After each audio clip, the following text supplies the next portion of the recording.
বন্ধুরা, আমি মোরলা মাছের ঝাল বানাচ্ছি। মোরলা মাছের ঝাল এখানে দেখতে থাকো। তো মাছগুলো ভাজা হয়ে গেছে। মাছটা শুধু নুন হলুদ দিয়ে ভেজে নিলাম। পুরো মাছটাই ভাজা হয়ে গেছে।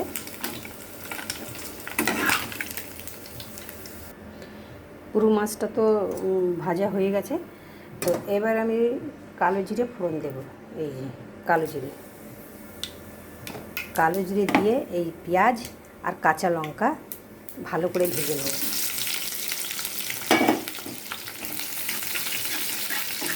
ভালো লাল করে ভাজা হোক। এই যে পেঁয়াজের সঙ্গে পেঁয়াজ কাঁচা লঙ্কা কালো জিরের সঙ্গে আমি এখানে একটা আলু কেটে রেখেছি সেটাও দিয়ে দেবো। দিয়ে একসাথে ভাজা ভাজা করে নেব।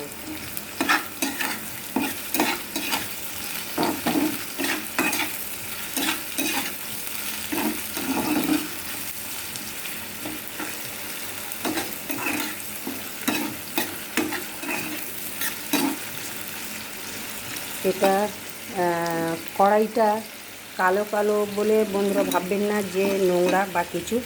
এটা ননস্টিক কড়াই, কিন্তু এমনি সামনেটা এই দেখুন সাদা হয়ে গেছে, কিন্তু বাকি সাইডটা যেমনি কালো তেমনি আছে। তো এরকমভাবে যদি মোরলা মাছের ঝাল করেন তো সত্যি খেতে অনেক ভালো লাগে। তো এবার আমি এর সঙ্গে দেব হলুদ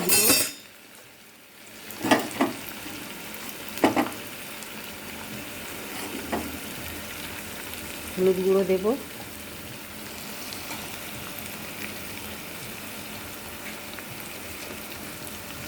লঙ্কার গুঁড়ো দেব,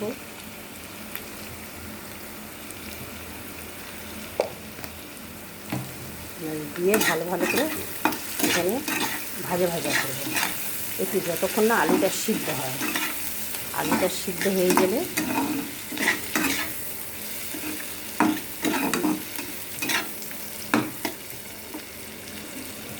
চালটা সিদ্ধ হোক। তো এখানে মাছটা কষানো হয়ে গেছে। পেঁয়াজের এবারে দিয়ে দেবো আমি 1 চামচ সর্ষে বাটা। দিয়ে ভালো করে নেড়ে চেড়ে এবার ঢেকে দেব। তারপরে মাছটা দিয়ে দেব। এই যে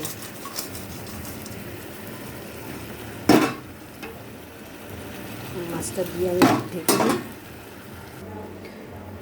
মাছটা তো ফুটে যাচ্ছে, তো তার মধ্যে আমি স্বাদ অনুযায়ী নুন দিয়ে দেবো। দিয়ে আমি ঢেকে দিয়ে 15 মিনিট রান্না করে নেব। তারপরে দেখাচ্ছি। বন্ধুরা, এবার ঢাকা খুলছি। দেখো কত সুন্দর হয়ে গেছে।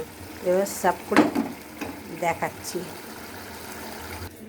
তো বন্ধুরা দেখুন কত সুন্দর হয়েছে, খেতে খুব ভালো হয়। কে খেতে পছন্দ করো বা রান্না করে খেয়ে কেমন খেলে আমাকে জানিও প্লিজ। Thank you.